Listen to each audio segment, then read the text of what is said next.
I can speak without mask, so don't worry.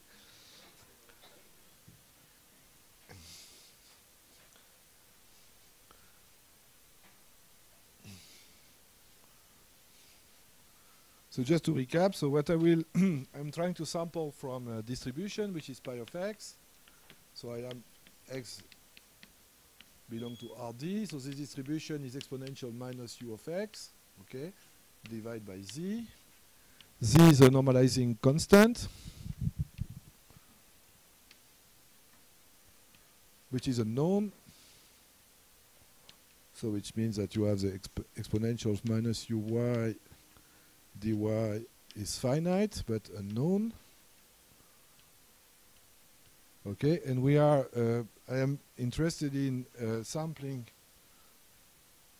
So what I made two assumptions. So the first assumption, which we do all the time, is that the gradient of u is Lipschitz. In machine learning literature, it's called, they call that, that L-smooth. So it's like, that comes from machine learning. So if you look at machine learning literature, they say that U is L-smooth. You use so you have a diffusion. So the Langevin diffusion will be minus duy plus square root of 2 dbt, where bt is a Brownian motion. Okay. Under this condition, it is well known that you have a single strong solution. So when you start from y0 equal x, you have a single strong solution for this diffusion. So with this strong solution, you may define a semigroup, pt of xa, which is expectation of ex of 1a of xt. So roughly speaking, it's a probability in times t starting from x to be at time t in the set A. And what we know is that pi is a stationary distribution for pt. So this stationary distribution is unique. So for all t, if you start from pi, the system will stay on pi. So that this Langevin this is called in fact the overdamped. It's overdamped Langevin. So you can extend it to other type of diffusion. So we are what we do now is that we take this diffusion, we discretize this diffusion, okay, with step size gamma k. So we use a discretization.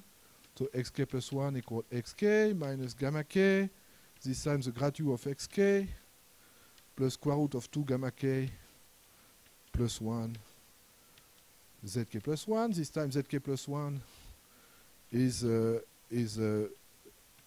Brownian random variable. It's a Gaussian random variable with identity covariance matrix, dimension d.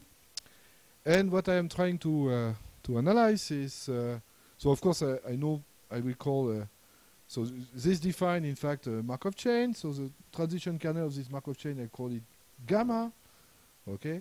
And I'm interested in the convergence of xk, so the law of xk to pi, okay? And so what, and I will, as a warm-up, we consider a very simple case. So it would be extremely easy to obtain results in for optimizations. We use a very simple case where the gradient is Lipschitz. Forget about the 2. We correct that. So there is no 2 there. Okay, so it's delta ux minus delta uy less than lx minus y. And on the top of that, this assumption, and we always do this assumption, but the thing which is important is that the gradient is strongly convex. So what I will assume is that delta u of x minus delta u of y, x minus y, is slightly larger than mx minus y. So if you assume that u is twice continuously differentiable, it means that the Hessian of u, the minimal eigenvalue of the Hessian of u is larger than m. And doing this, in fact, what I will do is that I will try to control in Wasserstein distance the law of the Langevin diffusion and discretized version, and then I will show how to relate Wasserstein distance result to total variation result. And to do this, I will use Kaupling result. So the main argument, in fact, is linked with Kaupling. and which is so there are many techniques. There are different techniques of proofs, by the way. So I will use a technique which is more probabilistic in nature. So it's not the only techniques that can be used. For example, in P, there is a vast literature of you have many different ways to attack the convergence of this or this in the literature. So you can do that with from PDE point of view. So there are many other techniques. So what I will use is more a probabilistic technique, and the probabilistic technique is based on coupling. So what is a coupling? So when you want to couple a probability measure, so what you do is that you will define a so imagine that you want to couple a probability measure on some state space X. Okay. What is a coupling? In fact, is a probability measure on which is defined as the product space. Okay, so you want to couple xi and xi prime. You define a probability measure on the product space. So this time it's x times x. Okay, and this probability measure, which is denoted gamma, it should be such that gamma of ax, so which means if you look now at the first marginal of gamma, the first marginal of gamma should be xi. And the second marginal of gamma should be xi prime. And that should be, of course, this relation should be true for all a of x. Okay, so if you have this for all a, it means that the first marginal of gamma is xi, and the second marginal of gamma is xi prime. Okay? And what I will denote by xi, so C of xi and xi prime will be the set of all couplings of xi and xi prime. And so coupling is said to be optimal for the Hamming distance. So Hamming distance is simply this one. So the distance where you take, so the coupling for the Hamming distance. So the Hamming distance is x. So it's equal. It's a trivial distance. So it's dxy equal 1 xy. Okay. It is said to be a coupling for the Hamming distance is that if the gamma of the off-diagonal term, so delta is a diagonal, is equal to the TV distance between xi and xi prime. Okay, it's called an optimal coupling. Okay, so but I will not discuss this now. So there are deep relations between total variation, distance, and coupling. If I have time, I will illustrate later on. But I am interested in what is called Wasserstein distance. And what is the Wasserstein distance of order P? It is defined like this. It's defined. In fact, it's defined on any metric space. So if you take a metric space with a metric which is called D, so what you call the Wasserstein distance is, of order P is the following thing: is that you take it to the power P. So you take the infimum over the set of coupling of xi and xi prime. Okay. So gamma is a coupling. So you take the infimum over the coupling set of this distance of D to the power P of xy gamma dx dy. Okay. If P is equal 1, I simply say WD, because sometimes it's called Kantorovich or Monge-Kantorovich distance, so it has different names. So Wasserstein has a lot of credit, whereas he did not do much. In fact, it's more like it's not the right name. yeah, there are many other people which, okay. So there are a lot of okay. So I will use essentially here we use today we use W1 and W2 in RD.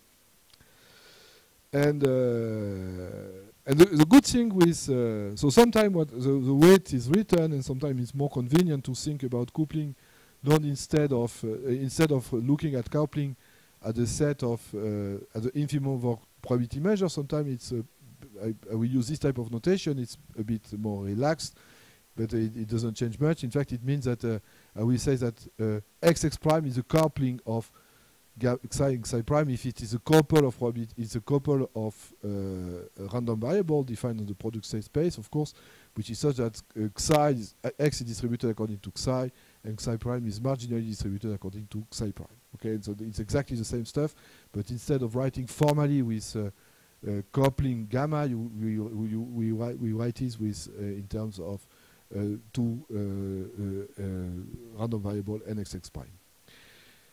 And what is the way? So when you see because of the definition of Wasserstein distance as an infimum of a set of coupling, in fact there is a very simple way basically to provide an upper bound for the Wasserstein distance is to simply use a particular coupling of nxx prime. So which means that you can upper bound the Wasserstein distance by simply choosing a coupling, computing this quantity for given coupling, and then using this quantity as an upper bound for the Wasserstein distance. It's really the way we proceed in that's the probabilistic way to proceed to obtain the type of results we are looking at. So there are, as I said, it's not the only way. It's really the way it is done more in from probability theory point of view, because there are completely different ways. So you can use so you can when you are more in PDEs, what you will do typically. So instead you look at this type of diffusion. You know that you may define, in fact, you may define the law of this diffusion. So you have the probability distribution. You might define, so you have defined a kernel. So you might prove that this kernel has a density, which is called small pt of xy, which is a density of yt when you start from xy, and you know that this density satisfies a PDE, and you can directly prove things using this PDE is called the Fokker-Planck associated to the, and you can analyze, in fact, the way the Fokker-Planck look converges to pi with completely different type of methods. This has been done, for example, by for underdamped Langevin, for example, it has been done by Villani. So it's more or less what Villani did when he got his Fields medal, is for he proved result for the underdamped Langevin using this type of functional analysis technique. So it's completely different ideas. Okay, but so that's the way we work in probability is more with the definition of Wasserstein with KOP. Okay, so I will. So we start looking at some result, and we'll see that if in the case where U is L-smooth and strongly convex, we'll see that the results are quite simple, by the way. And they are quite simple if you look at contraction in W2. So you take, in fact, so we are in RD, we take the Euclidean distance, and what we do is that we are willing to compute the W2 distance of delta x pt and delta y pt, and I want to get a result which is, I get a result which is very simple, which is a contraction result. So it's a contraction, by the way. It's very important to see that it's a contraction. And the thing which is important in this contraction is that this contraction depends on exponentials minus mt, so it doesn't depend upon the dimension, completely explicit, so m is a strong convexity constant. Okay, and it's very, very simple. We'll see how we do that. Remember what I do, I say, okay, so in order to be able to compute an upper bound for the Wasserstein distance, what I can do, what I need to do, I need to compute an upper bound of the Wasserstein distance, what I do, I need to construct a coupling. So I need to construct a measure which is such that, if I need to compute this, I should compute a measure which is such that at time t, the first component should be distributed according to delta x pt, and the second component should be distributed according to delta y pt. So what I do is the following. So what I do, I define, in fact, two copies of the, I take a single Brownian path, bt, so it's the same driving Brownian motion, so bt is the same, I take the same driving path, dbt, so the same driving path, and I construct according to, under the same driving Brownian path, I define two SDEs, so which is dyt and dyt lati, with exactly the same drift terms. So it will be grad of u yt, grad of u yt lati. So of course I use yt lati here, I use yt here. Okay, and I start. The only difference is that I start at time 0. I start the first diffusion at x, and the second diffusion is started at y. Okay, so this define a coupling. So it's two processes. So I couple on the. It's a coupling at each time t, yt and yt lati are coupling of psi of delta x pt and delta y pt, because the law of yt at time t is equal to delta x pt. The law of y tilde t at time t is equal to delta y pt. So it's really a coupling. And okay, so I start from this type of stuff. So I know I am the case where, since I have assumed that the grad of u is Lipschitz, of course it's a very I have strong solution. So it's a case where it's very regular. So I have so the SDE. So there is a strong solution for the SDE. So what I can do, I can subtract yt and yt lati, and because I have the same Brownian path here, of course the Brownian path has disappeared. And you obtain something which you have to be a little bit careful, because yt is not yt minus yt lati is not, strictly speaking, a deterministic function, so it's a kind of semi-martingale. But but basically it will behave like. So if you have so you have some technical details, but you might look at this as if YT that is basically an ODE, so an ordinary differential equation. You have no Brownian component in such case, so you can use a product rule for semi-martingales, which still apply in this special case because it's like it is if like the diffusion term has been went to 0. So if you look the product root for semi-martingale, so simply you take the square norm of YT minus YT tilde t, but you obtain you simply take you simply apply the product rule, and the product rule gives you this term. So now what will happen is that you obtain something like that, and this is where you critically use the fact that the potential U is strongly convex. So if the potential U is strongly convex, what you know is that you will have delta Ux minus delta Uy, x minus y will be larger than m x minus y to the square. And therefore, using this inequality, you plug this inequality in this integral, and you obtain that yt minus y tilde t to the square is less than y0 minus y tilde 0 to the square minus 2m, the integral to 0 to t of ys minus y tilde s to the square ds. Okay, and this, okay, this exactly what. So it's a very well-known type of inequality. So well-known in the theory of SD. It's also well-known in the theory of OD. It's like it satisfies something which is called a Grunwald inequality. So you apply the Grunwald inequality, and this inequality tells you that yt minus y tilde t square is less than y0 minus y tilde 0 to the square exponential minus 2mt. So it's in that case it's very, very simple. So and it is linked to the fact that U is strongly convex. And when U is strongly convex, I should have a plot. I did not have time to write to make a plot. But when you take two particles x and y, and if you just evolve these two particles in a strongly convex potential, they will, in fact, the trajectory will be closer and closer. Okay, all the time. So they go closer and closer, and this is exactly what you see there. In fact, you see that the particle. So when you have that, so at time m. So if you start with two different points, in fact, at every time you decrease, in fact, the distance between the particle yt and y tilde t. Okay, so you take now the expectation and you obtain the result in Wasserstein distance. So the convergence in Wasserstein distance is completely trivial. This type of stuff is called synchronous coupling. So it's synchronous in the sense that it's called a synchronous coupling of the diffusion, and it is called synchronous because it means that I make a coupling by taking the same Brownian path here. Okay. So I've got other results. So what I can obtain, I obtain another result. So if U is strongly convex, of course, U has a unique minimum. So this unique minimum is denoted by x star. So it's I know that because of strong convexity, that this minimum exists, and this minimum is also unique. And what I can prove is that what will happen to the diffusion. So if I start from x, and if I look at yt minus x star to the square, okay, so which I take the expectation starting from x of yt minus x star to the square, okay, it's equal to what? It's equal to x minus x star exponential minus 2mt, so which means I have a transient term which vanishes when t goes to infinity. Okay, it vanishes exponentially fast when t goes to infinity.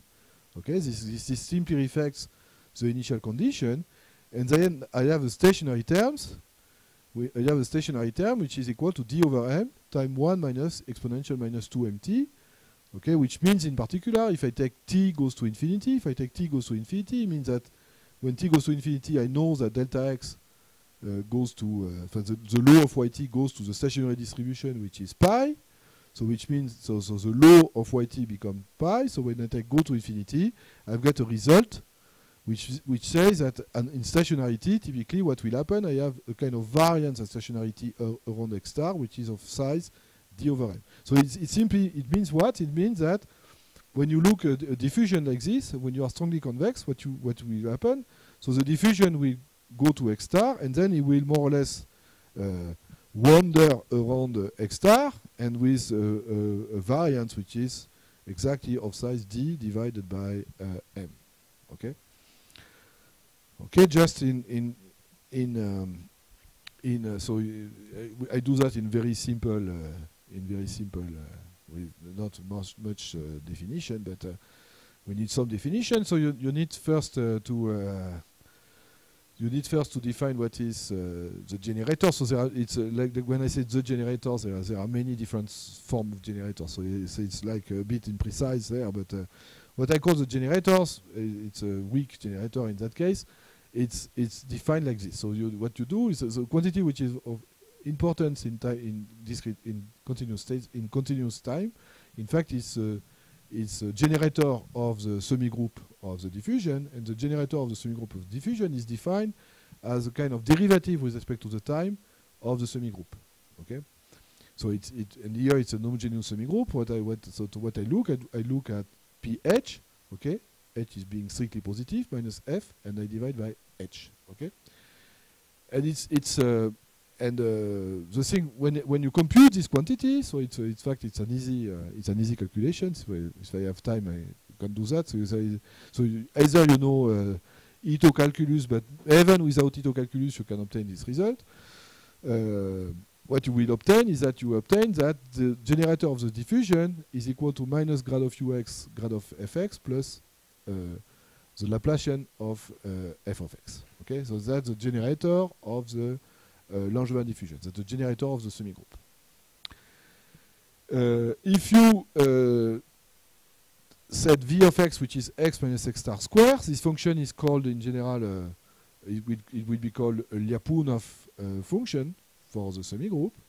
What you can prove is that if you apply the generator of the semigroup to this function v of x, okay, so a simple calculation, you obtain that it is less than 2 times minus mvx plus 2d. Okay, to do this, you simply apply. So you substitute. So it's easy to see. So you take v of x, which is x minus x squared. Okay, you just apply the differential operator to this function v. So you have a Laplacian of v of x. The Laplacian will give you d. Okay, because it's v of x is quadratic, so it's simply, and so you have to compute the second derivatives. All the second derivatives are equal to 1, so you have d times the second derivative, and then you have here delta u of x. Okay, you have the gradient of v of x, which is x minus x star. Okay, the gradient of u of x star is equal to 0 because u is x star is a minimum, so you obtain this expression, and then what you do is that you use the fact that you are strongly convex. Since you are strongly convex, you recognize delta u of x minus delta u x star, x minus x star. This is larger than m vx. So because I have a minus there, it's less than 2 times minus m vx plus t. So it's a very important. So it's very important. There are when you have a semigroup pt, and if A is the generator of the semigroup, so it's very important to know that you have something like that. When you have this, basically, where V is a Lyapunov, so which is something which more or less in RD, so something which grows to infinity, it means that typically it guarantees that the diffusion will have, for example, a stationary distribution, and it also guarantees that you will converge to the stationary distribution in something which is called V norm. So it's like it's a very important condition. So it's a very important stability condition, which a bit looks like the Lyapunov stability for ODE. It's linked to that. No, it's not exactly Lyapunov exponent, but it's linked to that, of course. It's more like the Lyapunov method to obtain the it's more the Lyapunov technique to obtain the convergence of ODEs, Lyapunov function. Okay, so you start with this Lyapunov condition. Okay, and now you define what is Vt of x. So Vt of x is Pt of V of x. So Pt of V of x. Remember what is Pt of V of x? Pt, the kernel PTA is the law of Yt when you start from x. So it's also the expectation of Yt minus x star to the square. Okay. So now when you look at what is, you can look at what is the gradient of Pt. So I will do that without much detail. But if you look at so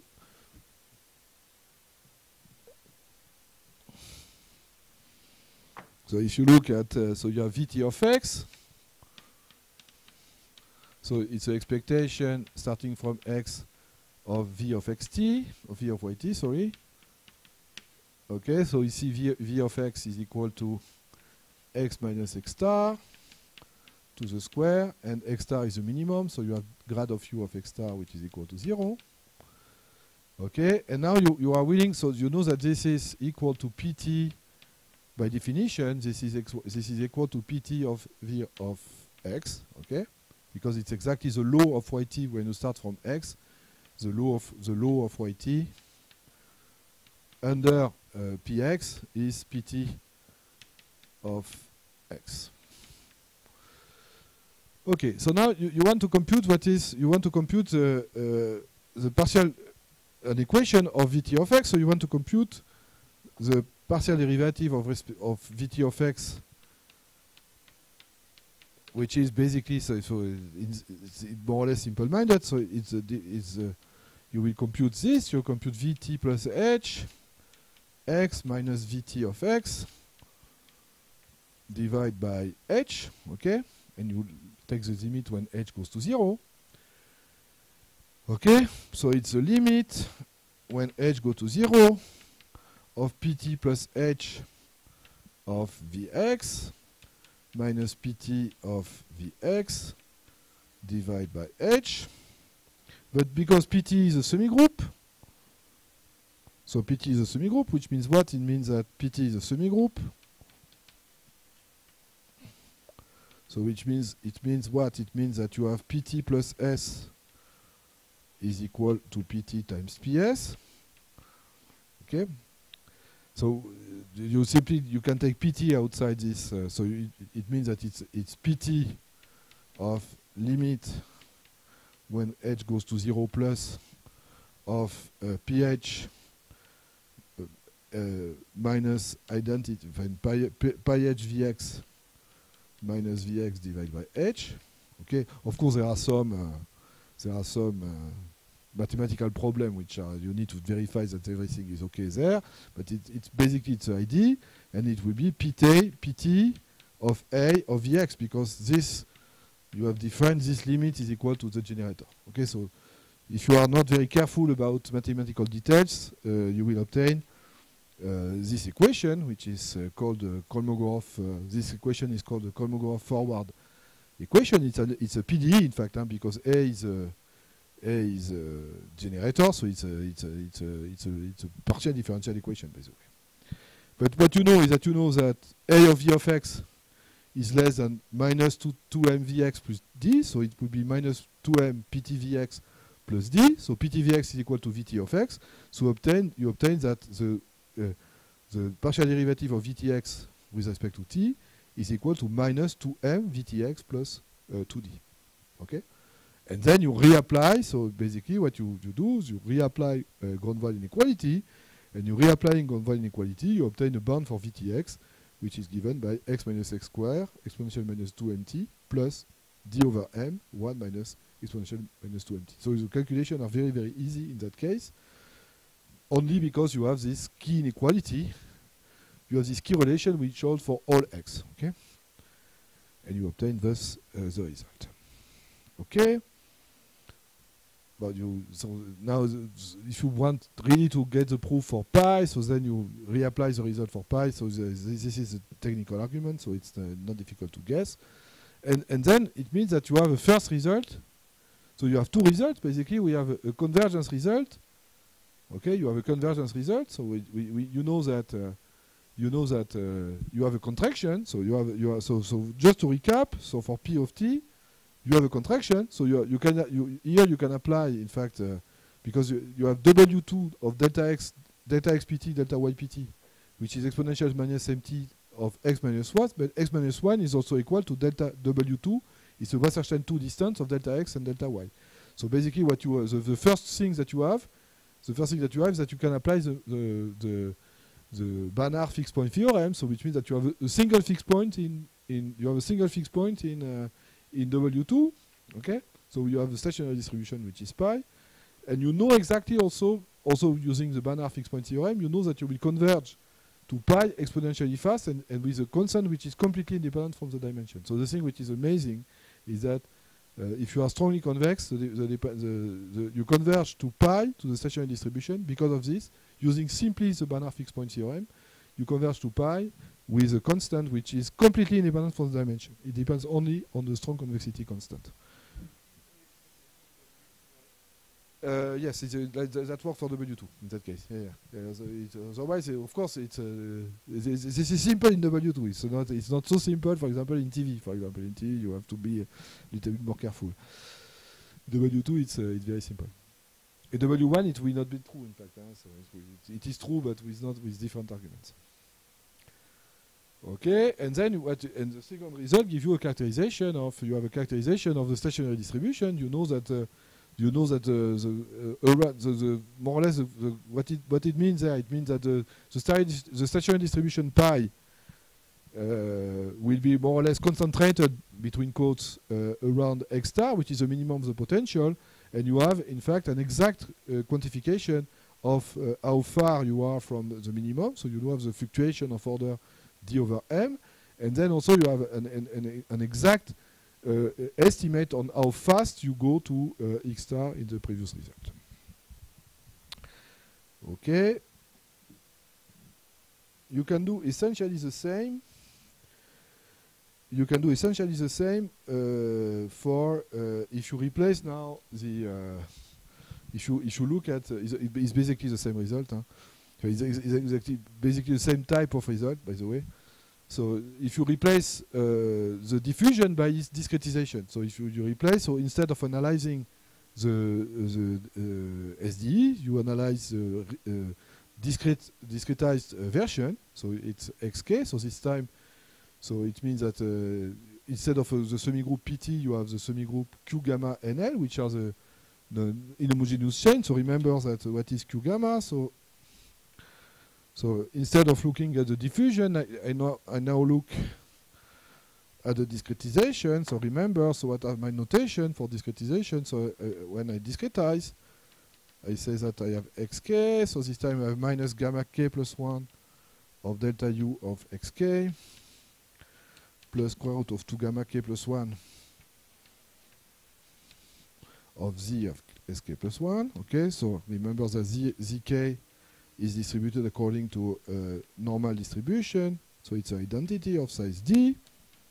Okay, so this defines in fact a Markov kernel, which is R gamma k plus 1. Okay, and what I define Q gamma np nl, sorry, is simply I start here with so n is larger than L, so I start with R gamma n and to R gamma L here. It means what? It means it's a distribution. This quantity is simply the distribution of x L. Okay. Okay. When I start, so it's a distribution of x L minus n. By the way, when the initial distribution is delta x, so Q gamma L xn give you the distribution when you start at n. When you start at n with the distribution delta, when you start at n at x, okay. So if xn is at delta x, Q gamma nl give you the distribution of x ln minus n. So when you are n step further, L minus n step further. So sorry.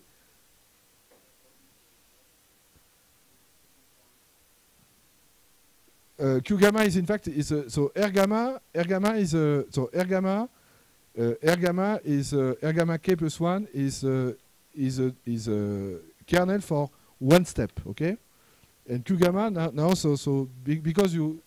because you assume that you perform several steps. Of course, what is Q gamma NL? Okay, Q gamma NL is simply the product. So it will be R gamma N, R gamma L, And in fact, as I said, is when you know what is Q gamma n of xa, okay, is the probability of that xn belongs xl minus n belongs to A, okay, knowing that xn is equal to x, okay.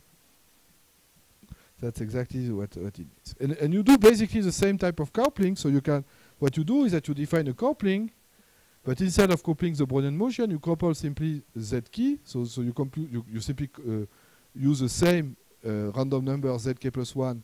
So you compute two sequences, xk and x tilde k, with the same driving noise, zk, so use the same driving noise zk, and you compute the two distribution, you compute the Wasserstein two distance, and when you compute the Wasserstein two distance, it defines a coupling, so it defines an upper bound for the Wasserstein distance, then you obtain this result, which is exactly equivalent to the first one.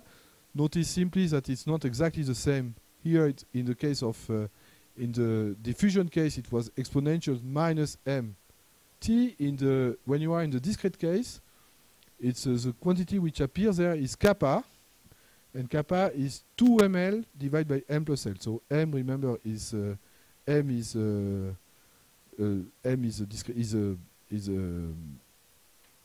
strong convexity constant, and L is Lipschitz constant. And this really linked. This is really linked with the way you discretize the diffusion. Okay, this is called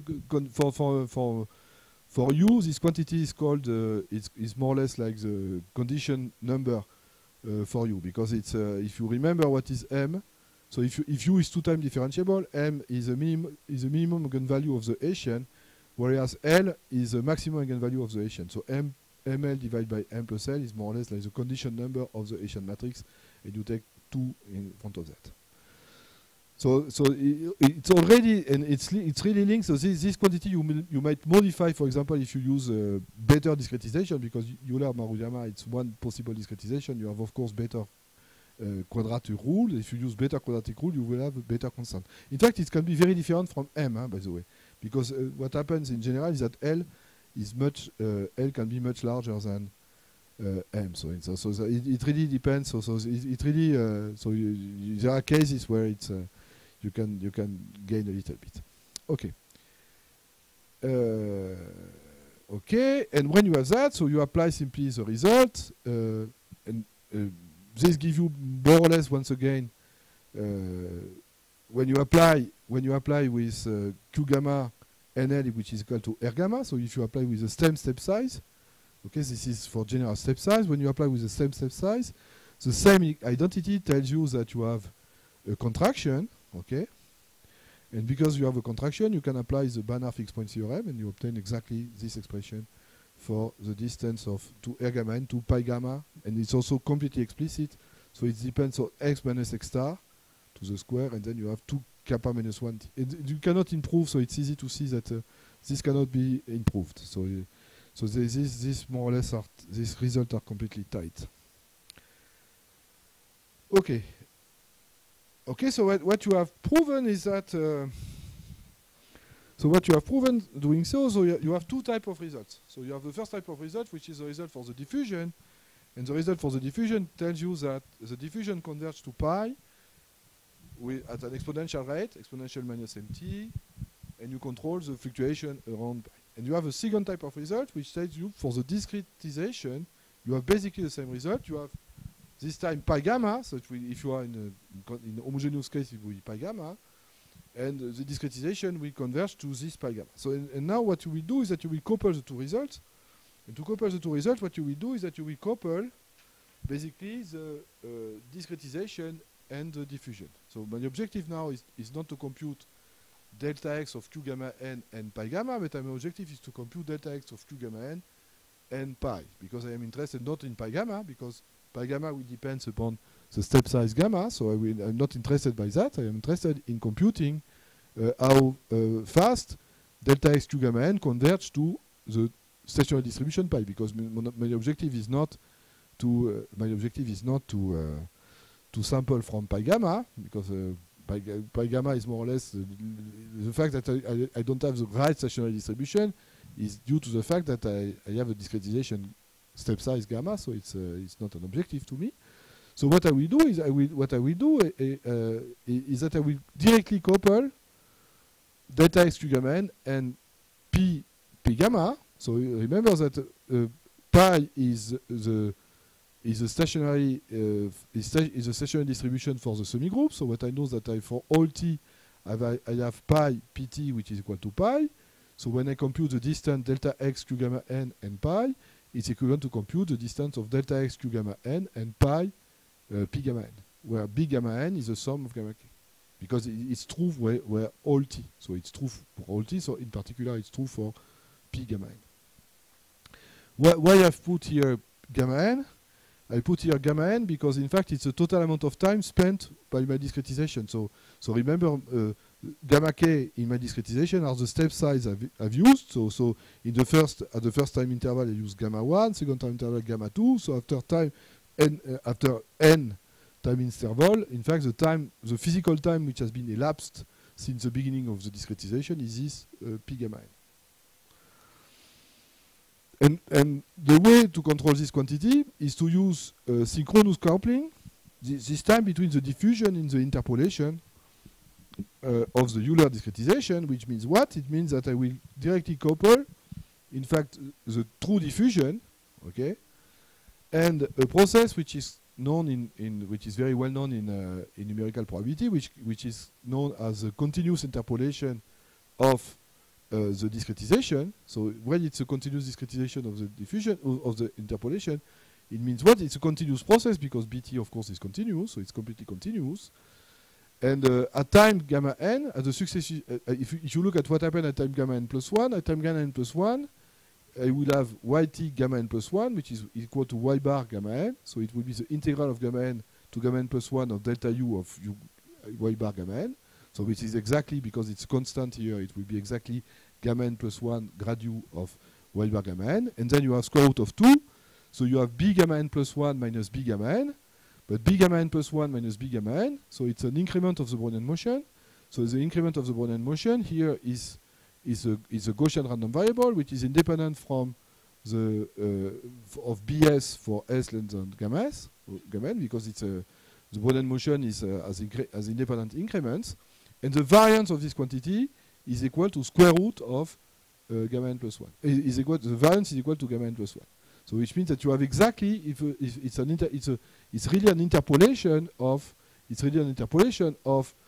discretized sequence, because it's a continuous time process, but at times at the successive times b gamma n, this interpolation is exactly equal to it's exactly equal to my discretized sequence. So you really interpolate, but it's not a classical interpolation because the interpolation is due to Brownian motion. It's not like trying to interpolate with linear function, so you interpolate through the Brownian motion, but at the successive time b gamma n, this interpolation is exactly equal to the discretization.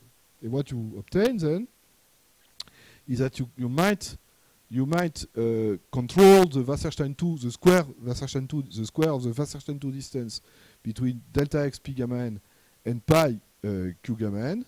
So it's exactly the inverse, by the way. So it's that you restart, so it's a mistake there. It's delta x q gamma n. So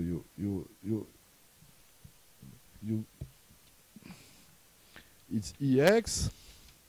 So it's Wasserstein-2 distance to the it's Wasserstein-2 distance to the square of delta x q gamma n. Gamma n, d'accord, and pi, in fact. This is exactly what you are controlling there. So forget typo. You forget the typo. You do exactly. You compute exactly this. You have to control this. Well, basically, it's a computation. So it's not exactly a diffusion. So it's a diffusion-like process. It's not exactly a diffusion. It's diffusion-like, but it's not very different from diffusion, by the way. So you can do more or less explicit calculation, and you obtain it's a result which is a bit well, the technical details are a bit heavy, but it's really nothing much. It's really simple conceptually, and you obtain something which is incredible, which is the fact that the Wasserstein 2 distance of delta x q gamma n to pi is explicitly controlled. Its control is explicit, and you have an explicit dependence on initial condition, so it will be x minus x star to the square. You have an explicit dependence in the dimension, which is polynomial, so in fact you know that this distance doesn't grow more than d divided by m, okay? And then you have explicit expression for the constant, and this explicit expression for the constant are given there, okay? So, and you have a completely explicit dependence in the dimension and in the Lipschitz constant and in strong convexity constant, with some expression on the constant which are more or less nice, but the two important results is that it's completely explicit and it's linear, so the square Wasserstein distance goes linearly in the dimension, okay, and you have an explicit dependence in L2 and M, okay, and you see there that if gamma k, for example, is constant, this typically will be exponential. So this term, if gamma k is equal to gamma, but you will have exactly an exponential convergence, okay, and then you have a stationary term which is linked to the fact. So it's funny to see. So if, for example, if you take gamma k equal gamma, okay, if gamma k equal gamma, then you will have an exponential convergence term there. So this term will go to 0 and then goes to infinity, with a factor which is completely explicit, which depends upon ml divided by m plus l. So it's and then you have a kind of bias term. So it's and this bias term, which is un2 gamma, which is written there, will typically give you the bias, in fact, what is the distance of pi gamma and pi. So it's a bias which is due to the fact that because you have discretized the diffusion, the stationary distribution is no longer equal to pi. It's equal to pi gamma, which is a kind of approximation of pi, and you know how far pi gamma is pi, and the bias is exactly given by this term. Okay, it's beautiful, completely explicit. There are some, so Karagoulian, so he did a lot of that. So you have better results. So there is a paper by Arnak and his colleagues where he called that nice. I don't know the word exactly. User-friendly. So he has a user-friendly expression. So you have a better expression than that. So where you work out more or less the bound, and you obtain more beautiful bound and sometimes more useful bounds. Okay, and of course you can improve. So if you know that, for example, the Hessian is if set Lipschitz, you can improve the bit calculation, and you obtain sharper result and better dependence in the dimension in particular. Okay, so if you just work out this type of expression, which are completely explicit, you obtain already a range of results which are of interest. The first result is the following. So the first result is that if you want to see, if you take a fixed step size first, you will converge to pi. So if you want to converge, so you start from the maximum of pi or the minimum of the potential. So if x star is the minimum of the potential or the maximum of the distribution pi, what you know is that the Wasserstein 2 distance of delta x star r gamma p to pi is less than epsilon, and the number, the number of time state which is needed, the number of time state which is needed is of order of O of square root of d epsilon minus 1. So which means that it seems to be incredible. It seems to be incredible. It's the fact that you converge. So in fact, contrary to what people have said, sometimes is that it's the mixing time, in fact, is completely polynomial. It's even sub-polynomial in the dimension. So you are in a very favorable scenario, by the way, because in the case you are strongly convex. Huh? So it's a very favorable scenario, but it means that you might converge to pi with a mixing time. This is a definition of mixing time in Wasserstein distance. The mixing time Wasserstein distance is scaled like square root of the dimension. It seems incredible, and epsilon minus 1, that's completely. This is. Because it's you cannot do you cannot have a better dependence in epsilon in that case, because you are when you have a decreasing step size, you will obtain the same type of ID. So when you take a gamma 1, which is k minus alpha, then you obtain that W2 or delta x star q gamma n and pi decrease like square root of d n minus alpha. So So it tells you that basically, well, you have to be a little bit careful, but it tells you that the optimal n is typically you have to take alpha equal 1, but then you have to be a little bit careful because in that case you have other terms appearing in this result. So you have, of course, this is why 1 is excluded, otherwise you have to compute other terms. And in fact, you can prove that these results are tight because if you take a quadratic potential, for example, for u of x equal 1/2 of x squared, or a quadratic potential in general, you can compute all this quantity explicitly, and you can see that the results are completely tight. Okay, so if you are not interested in Wasserstein but in total variation, so then you can obtain the same type of results. So I will not spend too much time on this, but it's also a different.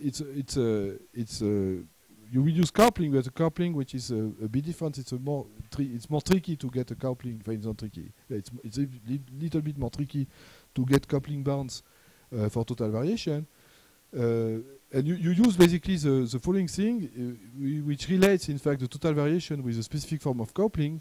In fact, it's a kind of Monch-Kantorowicz duality for the Hamming distance in that case, but it's not really covered by Monch duality. At some point, it's more simple, by the way, than Monch-Kantorowicz duality. Well, it means what? It means that the total variation distance is exactly equal to the infimum of the coupling of x and y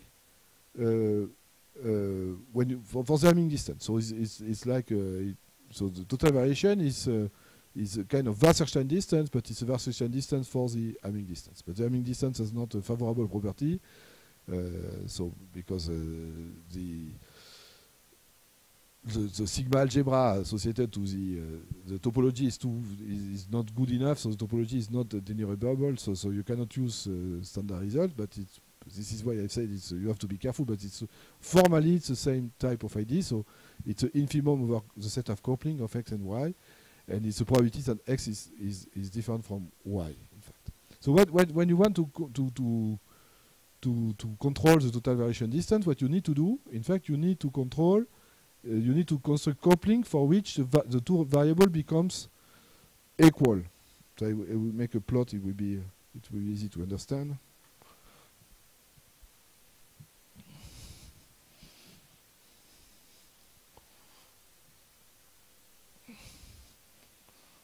So it's a coupling for total variation. So if you want so you take two distribution. So I plot that with density. So that's say the distribution mu, so I will call mu of x, so mu is a distribution, I call mu of x density, and I will define nu, so I will define nu of x, so that's mu of x, okay. So what is the total variation distance in that case? The total variation distance of nu and nu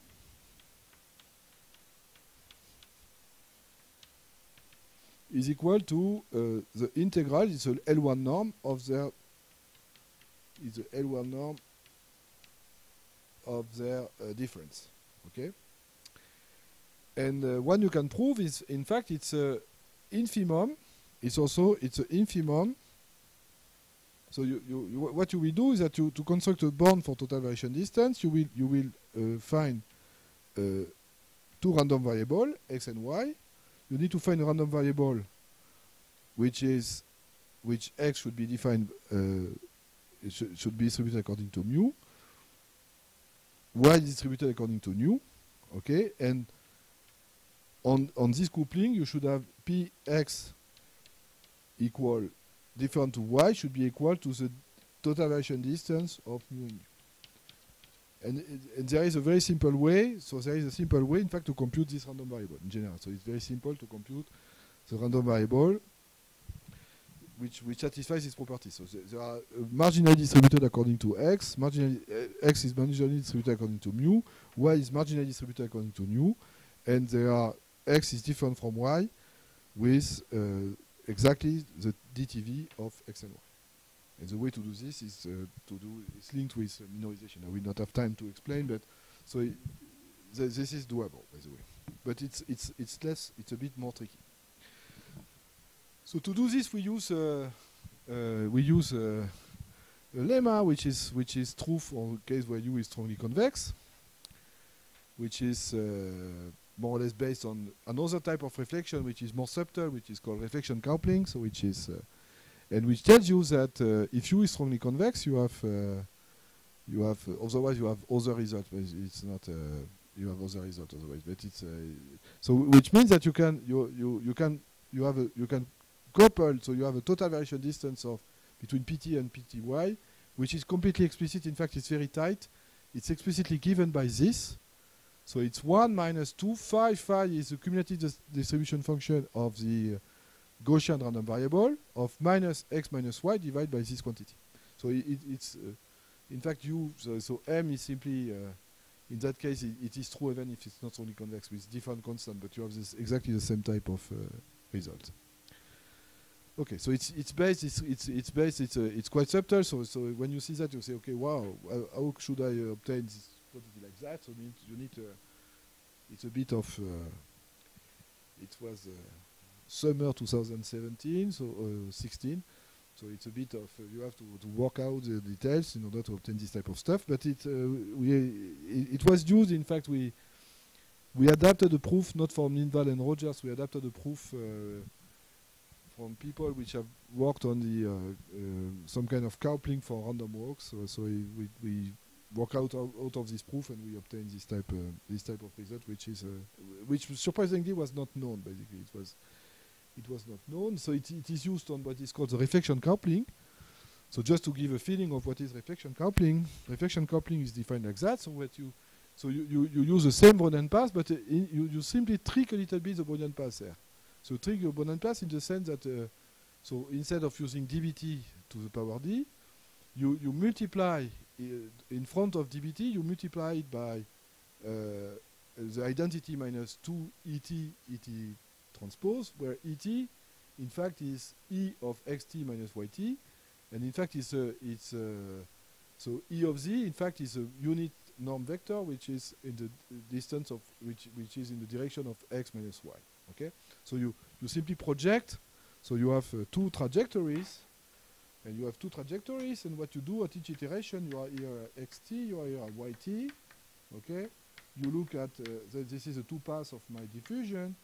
I look at this stage, and I use a reflection in the sense that I project. So what I do is I project yt with respect to this projection. Okay, so of course it's a bit more difficult to. It's only defined when xs is less than ys. And so, of course, there are some. It's a bit, and what we can prove is that basically it is well defined. So it is not completely clear, but you have to look at paper by Rogers and Williams to prove that this is well defined. So what is completely clear is that it is a unitary transform. So it's if you look marginally, this is also a Brownian motion. So you can then prove that yt has the right invariant distribution, because b tilde td is also a Brownian motion, so it's clear because this is a unitary matrix.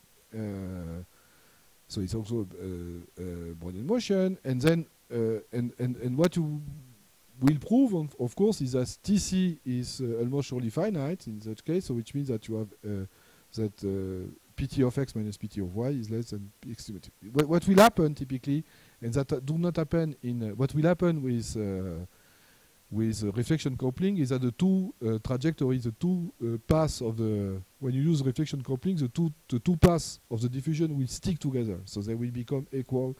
There is a coupling time in the sense of strong coupling time, which is called Tc, and after this time, the two diffusion goes exactly together.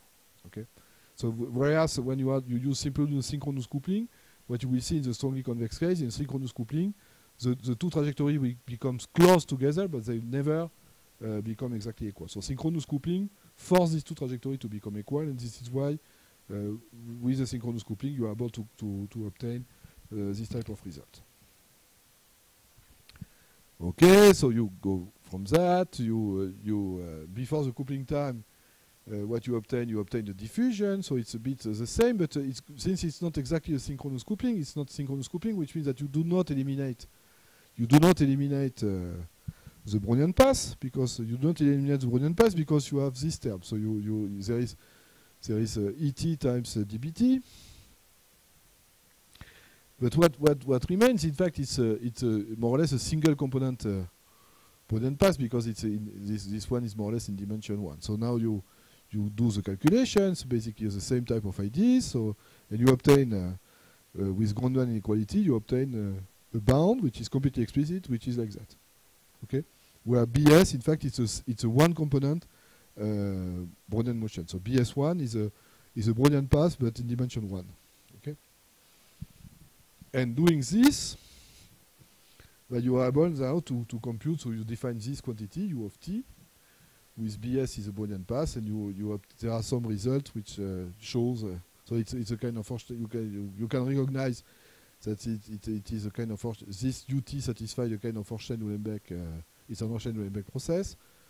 It's not the same Uhlenbeck than the one. There was an Uhlenbeck in your slide, but it's not the same. And then what you get is that you get a bound for the coupling time, which is given by this. And so you have it's the tail of the coupling time, so it's a result by Borodin and Salminen. And then doing this, you obtain, after all this hard work, okay, so which is skip a lot of details because it's a bit harder, but you obtain a result which says basically that you have delta x q gamma n converge to pi, this time not in Wasserstein 2 distance, but in TV, basically with the same, it's basically with the same constant. So you don't lose when you go for, you lose in fact a logarithmic term, so we never be sure that, so you have your terms, so it's exactly the same dependency in dimension. It's the expression of your u tilde n and u tilde n2 are almost the same, so they are very, very closely related. And in fact, what you lose typically, you lose the logarithmic factor, so both in epsilon and d. So it's surprising that we have log of epsilon there. So perhaps, I think if you work hard, perhaps the log term are not there. But we have to live. So we never find a way. So it's already complicated. So perhaps this log d are artifact of the proof. I think there are artifact. It's more an artifact of the proof than real result. But that's it. And you have pi gamma in that case. So pi gamma square like gamma and the log of gamma. Okay. So that was for TV. Okay. Just now to finish. The last part of my talk and it's late. So I will finish around 2 o'clock.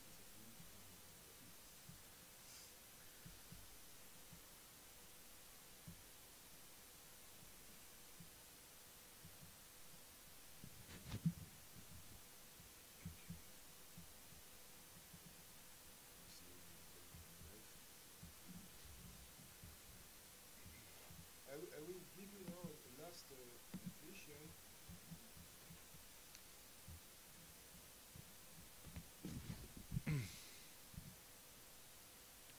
So I will skip that in the 5 time. I will go back to the Wasserstein to see the Euler in Wasserstein space is 5 times. Okay. So now an interesting question is what happened in fact when I'm no longer strongly convex.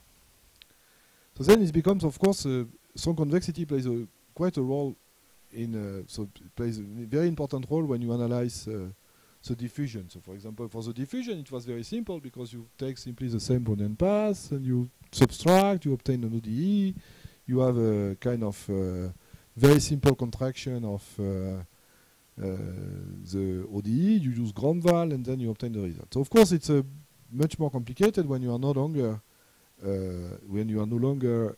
strongly convex, and it's even not completely clear that you have Wasserstein 2 convergence. So most likely you don't have Wasserstein 2 convergence in that case. Okay, so you need to obtain different type of results. So I will try to explain the type of result that we can obtain. So basically, I will make assumptions that which are not so easy to check, but which can be checked under some conditions. Okay. The first assumption I will do is an assumption on the convergence of the semigroup. So there are many results which have been obtained in continuous time, showing that the semi-group PT starting from distribution mu0 converge to pi in total variation, okay? And I will consider condition where this total variation distance converge to pi exponentially fast, okay? So it's kappa to the power t, so kappa is less than 1, of course, times some constant, because it's not, I don't assume that it is uniformly geometrically ergodic, so I might assume that it converges with some constant, and this constant might depend upon the type of result I've got. So it's not, for example, it's not this type of geometric convergence is not, I say it's true for any initial condition, or so sometimes it's not true for all initial conditions, so which means that this might depend upon the initial condition. So of course there are many results from that, I say, so which depend upon the different assumptions of the potential and also the different technique of proof. So we can use coupling, so you can use also functional inequality. So if you look at more of the Fokker-Planck equation associated to Langevin, you obtain different type of results. So that's my first assumption. And typically the first assumption is also linked with the fact that I've got, so as I said, when I have a classical technique to check geometric ergodicity is to check that you have a Forster-Lyapunov condition. So remember that calligraphic A is the generator of my diffusion. And what I said that in order to be, that the diffusion be geometrically ergodic, what I need typically is that I need that the generator of the diffusion satisfy an equation like that. So should that A, calligraphic A of V should be less than minus theta V plus some constant outside the ball. So outside the ball, I should have a contraction in the sense that there is a function V, which typically has to grow to infinity. And if I are outside the ball, this function V decreases. So it's really a Lyapunov function. Okay. So what I know is that if there is a Lyapunov function, okay, if the Lyapunov function condition is satisfied with the function V, which is C2, and which should go to which should be unbounded of petit set, what I know is that the Langevin diffusion is geometrically ergodic. So I have, because naturally I have the semi-group of the diffusion is Feller, and if I got this Forster-Lyapunov condition, it becomes uniformly geometrically ergodic. It becomes geometrically ergodic. And there is a condition like that. If I assume that the potential U is coercive at infinity, so which means that delta U of y is larger than rho y to the power alpha for some alpha which is larger than 1, so which means that I should have a potential which grows a little bit more faster than that y itself, okay? So which means that delta U of y should be larger than, if radially should be larger than a little bit more than the norm of y. This is exactly what he said. So which means that you have some, at the infinity, you have the potential is, this is coercivity, by the way. So if you have, it means that the gradient is taking you back to the center of the space, okay? And if you take for V, you can take V of x equal exponential minus equal exponential U of x, so it's that U of x grows to infinity at infinity, so it's typically more or less what you say there, so it's U of x grows to infinity at infinity, so V of x will exponential U of x will satisfy this, this condition, okay? And in which case,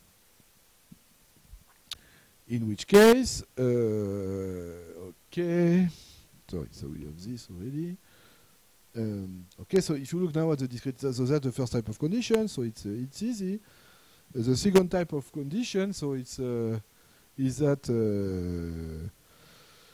what you will prove, what the type of level 0,0 is that what you prove is that the same is typically what will happen when you have this geometric drift condition. What you will prove is that R gamma, so which is R gamma, remembers that R gamma is a Markov kernel of the discretization there, so it's a Markov kernel of this discretization.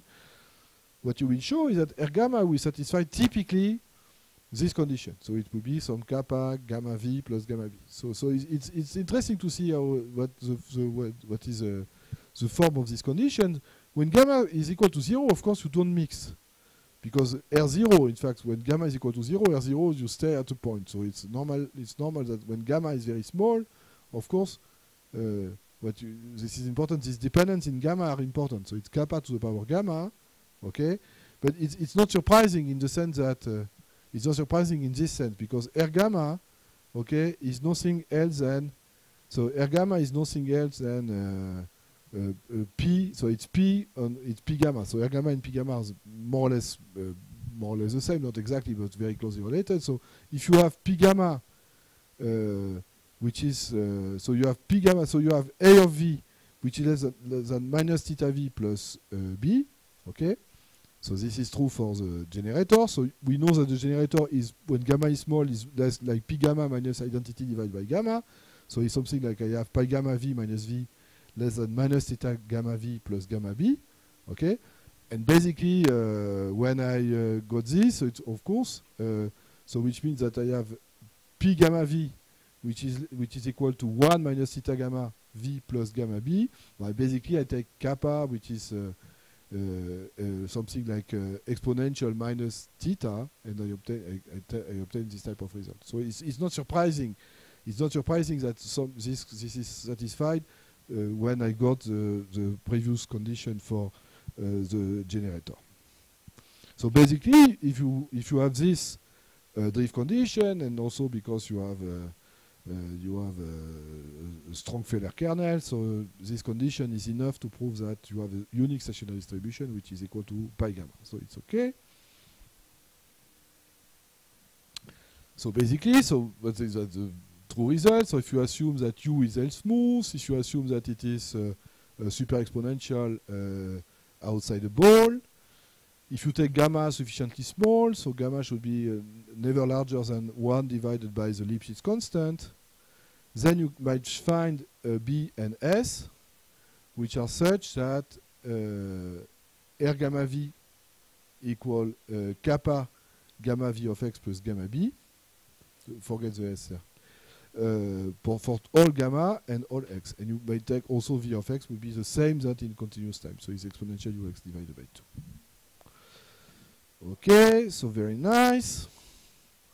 So by straightforward induction, what you will, you obtain this, and so you obtain, so you have a bound for R gamma. So now you compose Q gamma is a composition of all this quantity, and then you obtain a bound for Q gamma V. And if you have a bound for Q gamma V, it means that you have a way to control explicitly the growth of the moment of the Markov chain xk there, which is given by this. Okay, that's a gross control of the moment. So what you do now, it's nice. It's a very simple and nice idea, and you can improve it a little bit, but not much, in fact. So with this, in fact, you have almost enough to control the way mu0 q gamma p is close to pi, to the stationary distribution pi. And it's a very nice idea, by the way.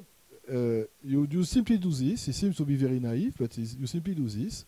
You simply use the triangle inequality. So you use the triangle inequality where you say, okay, mu0 q gamma p minus pi. So pi is the stationary distribution. Of course, pi is the stationary distribution. You can, so pi is equal to pi gamma k plus 1. Okay. So what you do typically, you say, okay, I have two terms. So what I will do, I will decompose two terms. So I artificially introduce here n. Okay. So that's an artificial time instant n.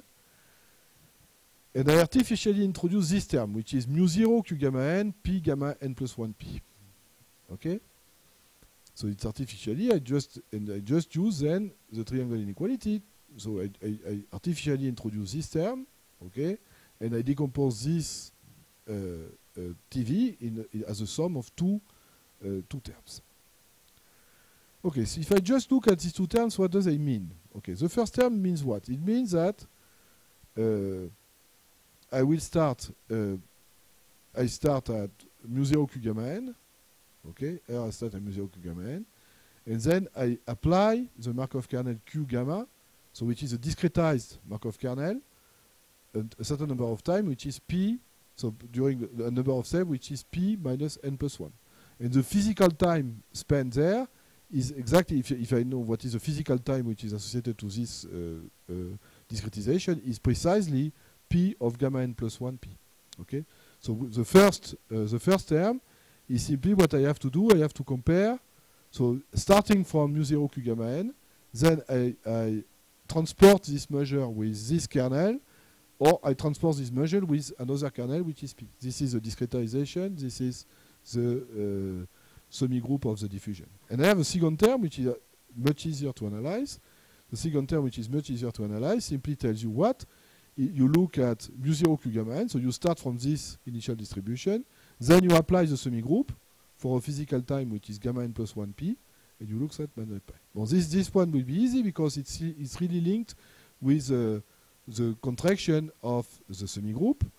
And the first one, of course, it's a bit less easy because what you have to control the discrepancy of starting from mu0 q gamma n. You have to control the discrepancy between the measure transported by the diffusion, the semi-group of the diffusion, and the measure mu0 q gamma n transported by the semi-group of the discretization. So the thing, this is typically more or less a classical result because it's a kind of contraction of the semi-group of the diffusion, but this one is more difficult to interpret because it's more difficult to handle because you really need to control the total variation distance between mu0 q gamma n transported once by the semi-group of the discretization and transported by the semi-group of the diffusion.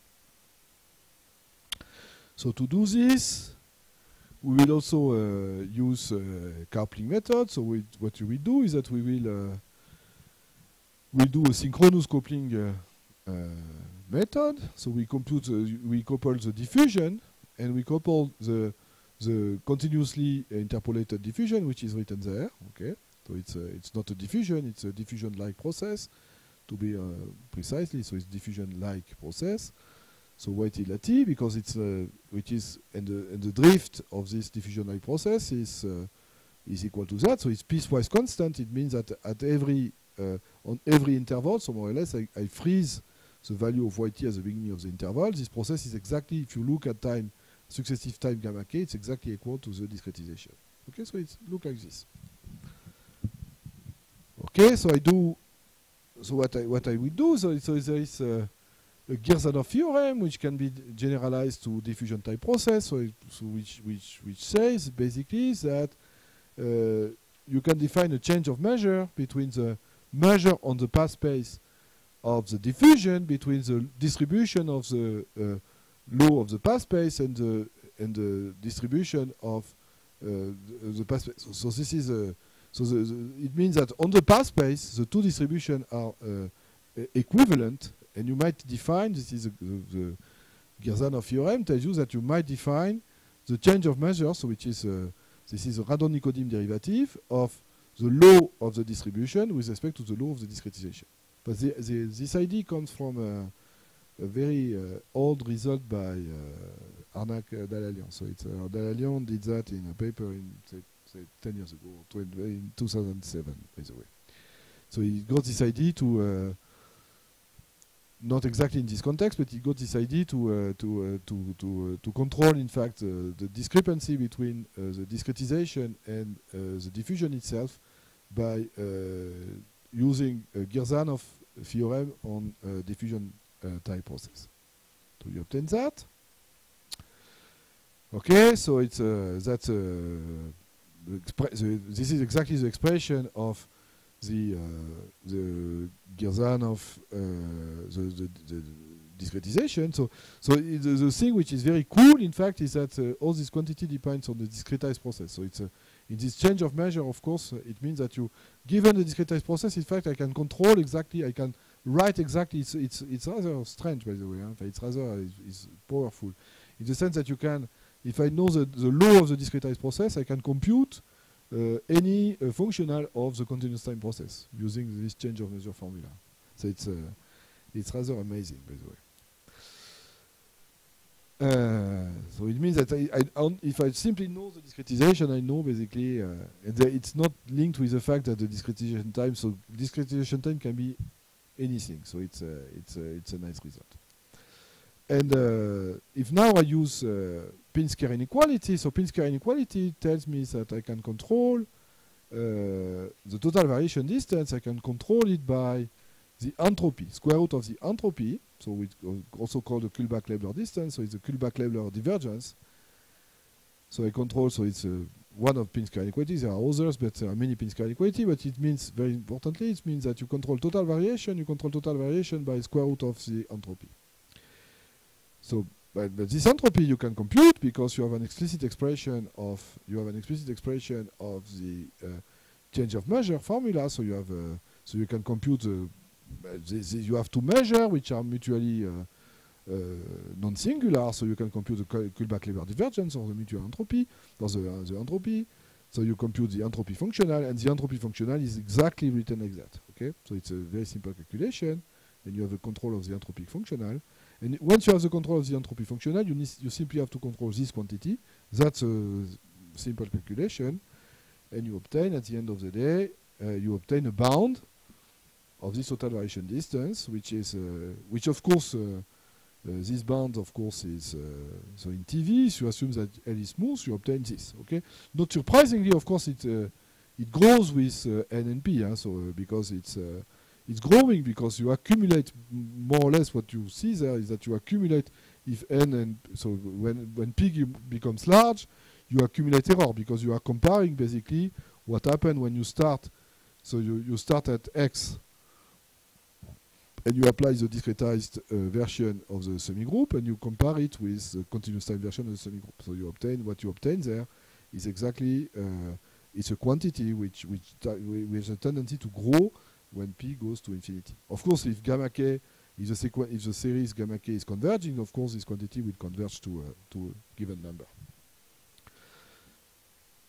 Okay, so basically what you obtain is that you obtain that if your Markov chain is super exponential, so if you have this kind of coercivity condition, if you take V of x, which is exponential of U of x, then you might prove that the semigroup of the diffusion is converging geometrically fast.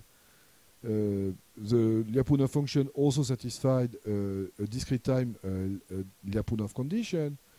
And what you will prove is that you have a convergence which is exponential in V norm, so it's like TV. So it's you forget this, put TV.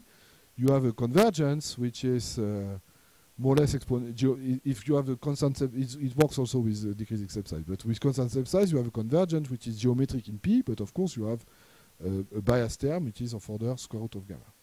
But of course. With this technique, the dependence on the dimension typically are not controlled, so most of these constants are very large, and most of these constants are more or less, they can be quantitative, but their expression is in general, you depend independently in the dimension. So what you can do is that you can improve the results, basically with the same type of techniques, if you are ready to make some,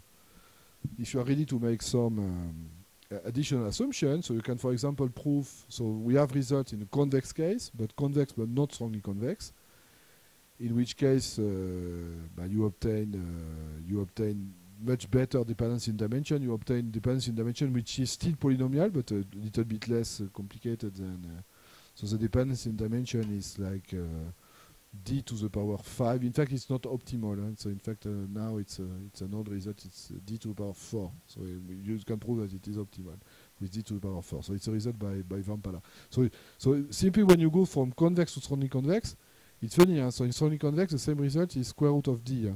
So you pay a lot already. So strong convexity helps you a lot in this case.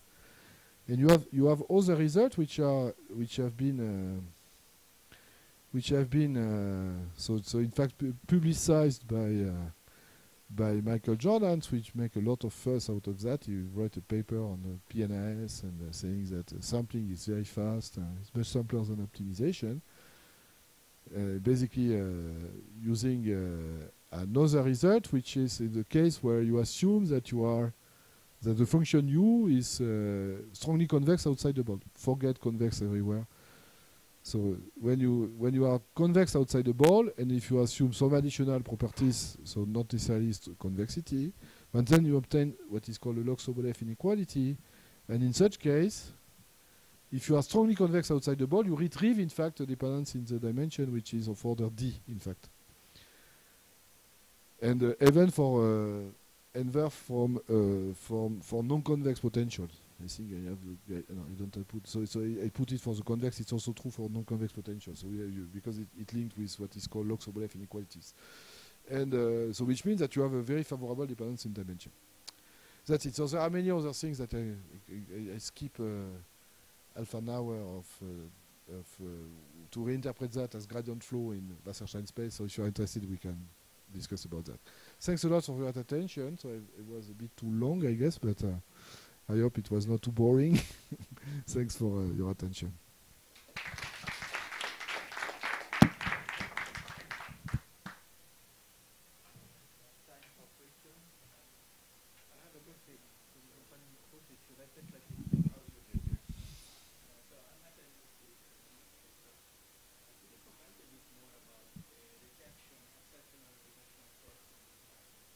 No, there is no, no, we don't talk. All these methods are without Langevin. There is no, no, you don't, no. Yeah, of course. No, there is no, the analysis. So we have results for Mala. So for Mala, you can obtain results for Metropolis adjusted. But in fact, in machine learning, people,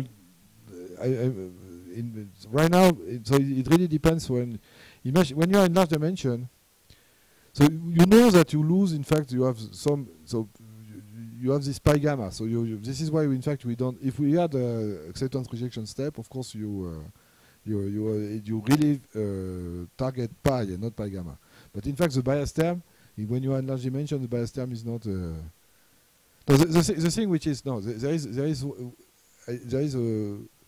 one thing which is we should be clear, and I think it was not very clear in the paper. But so there is a paper, if you look in the literature, it's called Sampling Can Be Faster Than Optimization. It's by Michael Jordan, so he's like a pope in machine learning. And so it's because he worked on that, he analyzed underdamped with slightly different techniques. And but the problem is not there. So the problem is that so in fact the mixing can be polynomial in the dimension, so that's perfectly fine. But there are still a problem. The problem is that you need to. So the problem is that when you do say Monte Carlo in dimension d, so you more or less integrate a function which is in dimension d with samples. So that's another issue. So it's like so you have a mixing which is important, but also you need to represent. It's not easy when you are in dimension 1 million. It's not easy to represent distribution dimension 1 million with 100 points. So that's another problem. And this is why, in fact, the bias is not so important. This is why, in fact, you should not to insist too much on. But you can do analysis. So it has been done. So it's with this type of techniques you can analyze Mala. But you see Mala, at least when gamma is small, Mala is a kind of perturbation of this. So you can do the analysis. There are different techniques which have been proposed, but. Yeah, so you can do Mala with this type of method. So it's, but in machine learning, it's really nobody use accept reject. So it's like yeah, machine learning, everyone is using Langevin without accept reject.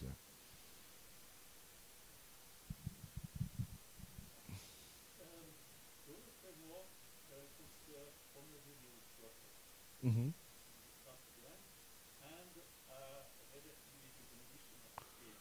Mm-hmm. Yeah. Yeah. Mm-hmm.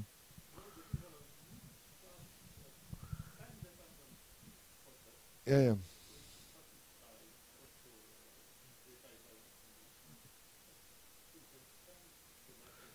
Okay, so there are two type of extensions. So first, you can remove detailed balance. So it's like what is called MCMC. So there is a huge right now, which is the thing which are very popular is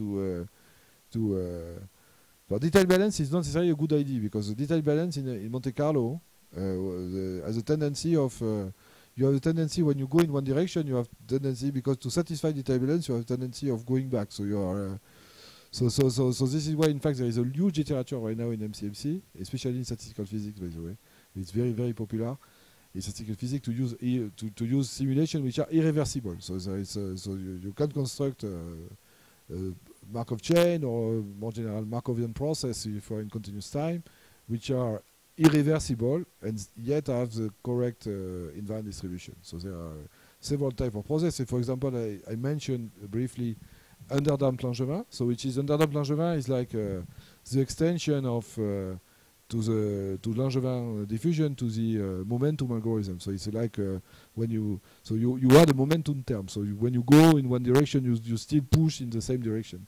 And in fact, in some cases, you can prove that it's worked better than overdamped Langevin. So not always, but in some cases, especially in the strongly convex cases, it works better. It works better. And yeah, of course. And that the other stuff is that you can of course use different type of. So you are not bound to Langevin diffusion. You can use of course different type of process. So it's like no, it's not. So Langevin will become very popular. I think why, I don't know why. In fact, it has been so it is popular in machine learning because it's closely related to stochastic gradient. So I think it's like. It's because it's like a noisy version of stochastic gradient. This is why the idea in machine learning is really because you take stochastic and I think what people see in fact in stochastic gradient, because when you look in machine learning they use stochastic gradient with mini batch, it's in fact closely related to Langevin because there is a lot of noise in the stochastic gradient. So which means it's not like a gradient, so it's really stochastic approximation, okay, with a lot of noise in the gradient. So it's like, so I think Langevin is a good model for what they do in optimization. By the way, it's a better model than the gradient. It's not gradient descent, and it's not a simple gradient descent. It's stochastic gradient descent with a huge amount of noise, and I think Langevin can be. In Langevin, you add some noise. This is why people in machine learning say, okay, why should I add some noise? I already have so much noise in my batch, in my batch, why I should add some noise? So you have to convince people that you should add noise to the gradient. But otherwise, it's very closely related. Yeah. This is why, in fact, it's very popular, I think. Otherwise, there are Hamiltonian methods. So if you look now in state-of-the-art, in fact, method in MCMC are not Langevin type. It's more like Hamiltonian. It's more Hamiltonian type, but yeah, at least if you look at statistic literature, so there is a kind of divergence between statistic literature and machine learning at this point. So machine learning, they are really on mini batch, stochastic gradient, very simple methods, whereas in statistics, people are more use basically Hamiltonian methods more than Langevin method.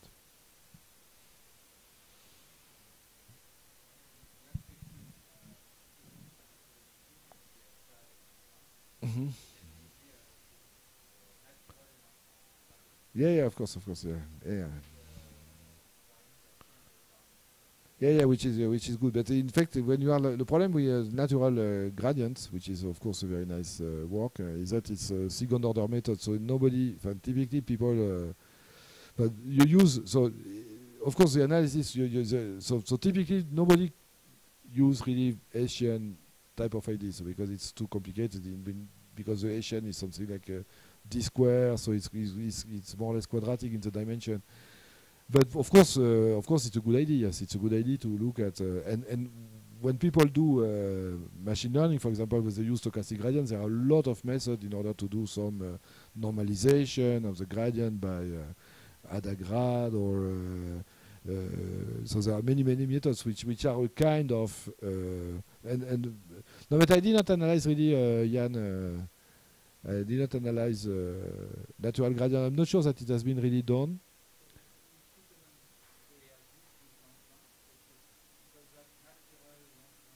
Yeah, it's like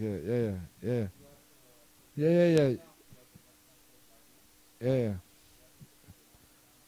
Yeah, because when you put a Hessian, of course you need to compensate in order to have the right invariant distribution.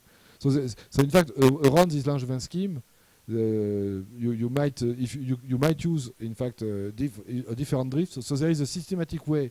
So when you change the drift, you have to when you change the drift term, you have to change the diffusion term. But it's known exactly how to.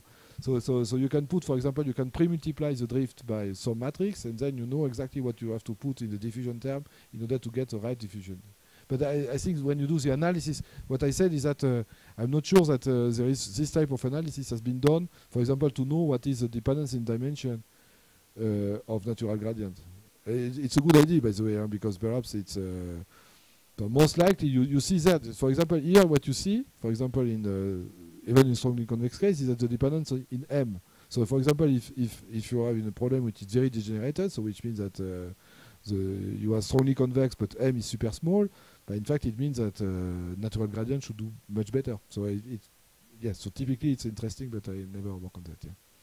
But typically second order method. So this is why for natural gradient are not very used in. So there are applications, but when you go to Facebook and Google, I'm not sure they are using really natural gradient. They are using normalization of gradients. So they normalize the gradient. They have batch normalization, and they have many ad hoc techniques to do better than the gradient. But I'm not sure they go to the full-blown natural gradient. Thanks a lot.